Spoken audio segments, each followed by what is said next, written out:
Hello, everyone, and welcome to Group Four's podcast about educational programs. It is 19 April 2026 today. Jiaxuan, Vivian, Ajinander, Kirandeep, and Guilan will be discussing our preferred learning methods, insights, and applications reflecting on this course. Hi, I'm Jiaxuan Wang. Today I'm sharing my thoughts on Unit 1.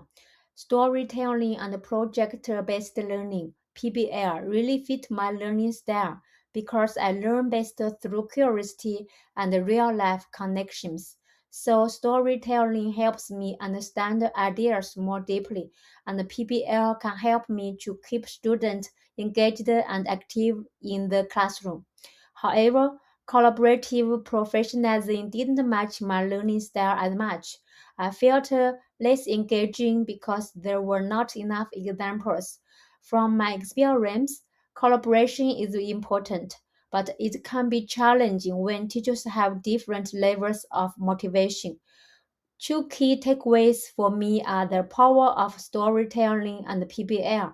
Storytelling makes learning more meaningful and engaging, while PBL helps students understand the themes more deeply and stay actively involved.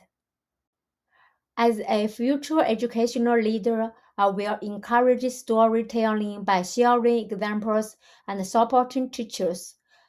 I will also support PBL by providing time and opportunities for teachers to try new approaches. Finally, I will promote collaboration through professional learning community and co-planning. Overall, this unit helped me rethink meaningful learning and how I can better support teachers and students. Hello, my name is Vivian Adobe Ofo, and welcome to Unit 2, Reflective Practice Podcast on Traditional and Inquiry-Based Pedagogies, recorded today being 19th of April 2026. What if the biggest barrier to learning is not the student, but the design of the lesson itself?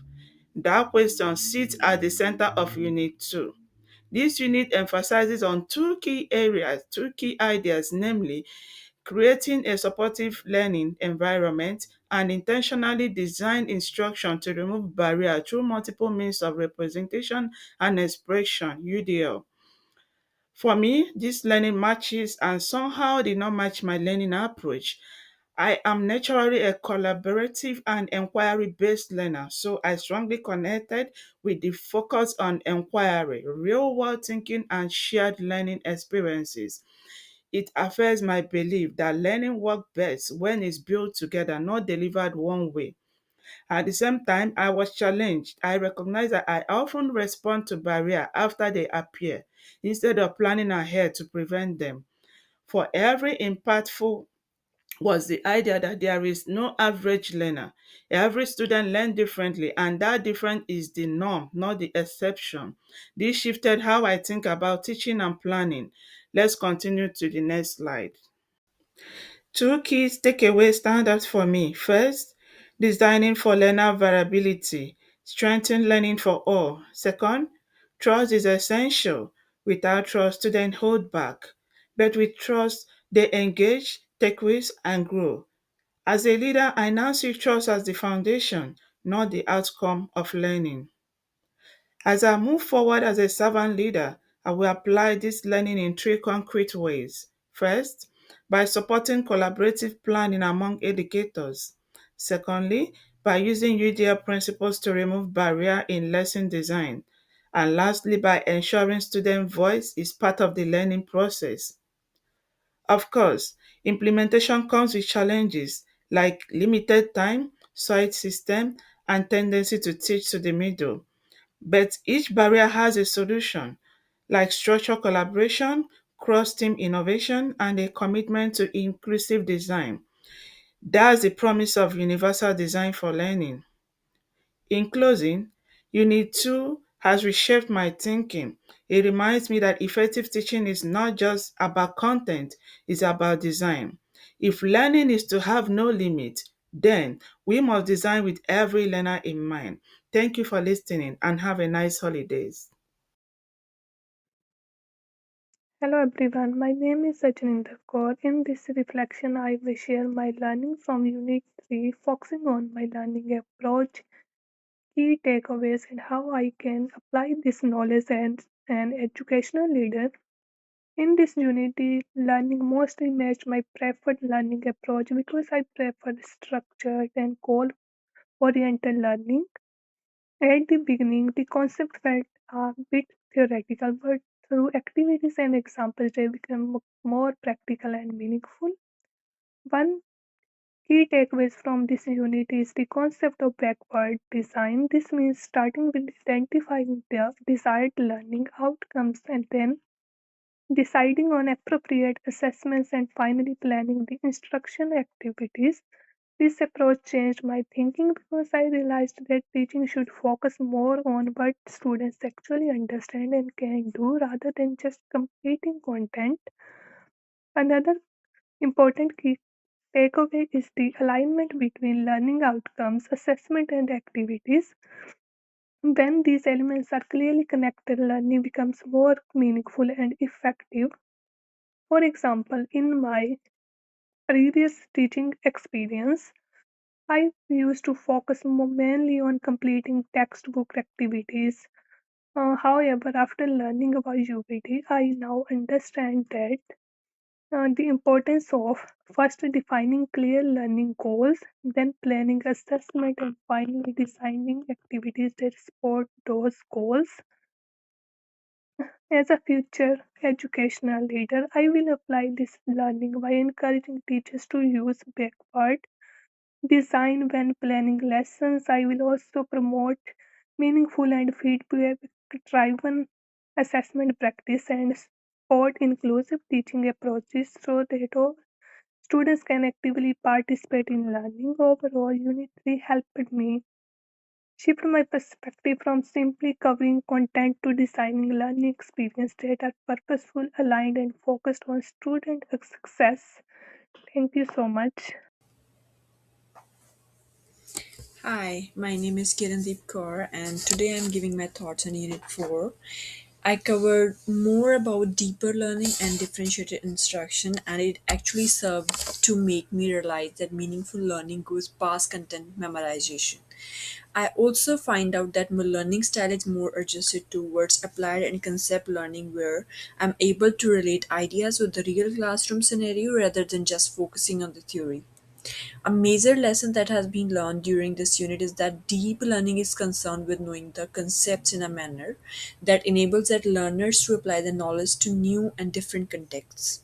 Not only is it about getting things done, but also about the acquisition of such skills as critical thinking, problem solving, and creativity. The other significant concept that I also learned is the concept of teaching up, which implies that all students should be expected a lot, but at the same time, they must be given the appropriate support. This is because it helps to challenge all the learners without overwhelming them, and it also enhances equality in the classroom. It was also revealed to me that differentiated instruction has a very significant role to play in helping different learners. It also promotes teachers to customize content, process, and learning products according to the needs of the students, and hence establish a more inclusive learning environment. As an aspiring education leader, I would work towards encouraging these practices in schools through encouraging teachers to adopt flexible teaching approaches, constant assessment, and collaborative learning. I would also advocate the application of technology in making learning interesting and accessible to every student. On the whole, this unit allowed me to realize the significance of creating meaningful, inclusive, and student centered learning experiences. Thank you. Hi, I'm Guilan Lydia. Today is April 19th. In this podcast, I will reflect the fifth unit of Leadership for Creating a Learning Culture from a biblical perspective. Firstly, I prefer the learning theory of Reconstructionism. Top reviewer points out that Reconstructionism emphasizes the addressing of social questions and a quest to create a better society. Because I believe education is not only imparting knowledge but also fostering social responsibility and ethics for next generation. Secondly, the precious nugget should be educational philosophy. The video Keywords to Better Understand the Philosophies of Education highlights that philo represents love and sophos indicates wisdom. So love is the core values of education. In Matthew chapter 18, verse 22nd, Jesus taught Peter to forgive others 77 times. In John chapter 21st, verse 15 to 17, Jesus asked Peter three times of whether of loving Jesus and feeding his sheep. School leaders must have this kind of love from God to support teachers and take care of students. Finally, even I had noted in a very traditional culture, after learning this unit, I would like to create a student centered learning culture. Moreover, practice three components of curriculum instructions, such as UDL, UBD, DI, to match the BC curriculum and core competencies. In summary, I aspire to be an educator who draws on God's wisdom and love to use what I've learned in this course to foster an inclusive, equitable, and a diverse learning culture for all students. Thank you for listening, and I wish you all a wonderful holiday.